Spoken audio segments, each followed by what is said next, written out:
কি কি বলছো তুমি? আরে এইমাত্র আমাকে মহেশ চাওয়ালা ফোন করেছিল, বলছিল এই অফিসের বাইরের গলিটায় কারা যেন ওনাকে গুলি মেরে দিয়েছে। হে ভগবান, এটা নিয়ে তো বেশ ঝামেলা হবে মনে হচ্ছে। জয় হিন্দ কালেক্টর স্যার। হ্যাঁ হ্যাঁ, আমি শুনেছি। শুনলাম যে রামগোপাল চৌবে আর বেঁচে নেই। রামগোপাল বাবু আমাদের অফিসের সবচেয়ে সিনিয়র ভূমি নিরীক্ষক অফিসার ছিলেন। আর ইনভেস্টিগেশন শুরু করি। রেজিস্টার অফিসের প্রত্যেকটা কর্মচারীর ফোন রেকর্ড চেক করো, স্ক্যান করো। রামগোপাল বাবুরও। স্যার, এটা হঠাৎ করে করা কোনো মার্ডার নয়। ভেতরের কোনো লোকের সাহায্য ছাড়া এই মার্ডারটা হওয়া একেবারেই অসম্ভব। এই বিষ্ণু খেলার অ্যাঙ্গেলটা আমাদের ফার্স্ট লাইন অফ ইনভেস্টিগেশন হবে।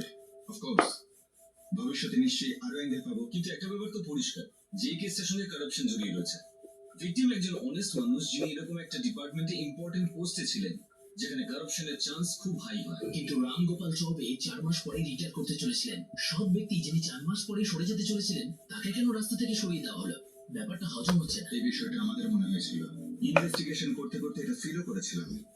খুনের দিন ওই দপ্তরে যা হয়েছিল সেটা কোনো মতেই ডেলি রুটিনের মধ্যে পড়ে না। আর সেদিন রামগোপাল বাবুর অফিস থেকে একা বেরোনো এবং দেরিতে বেরোনো কাকতালীয় হতেই পারে না।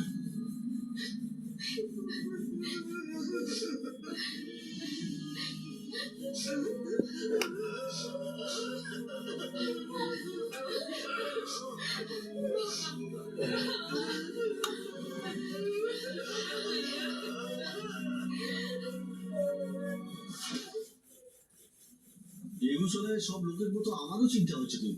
রামগোপাল বাবুর মতো এমন সৎ ভালো মানুষকে কে মার্ডার করতে পারে, আর কেন?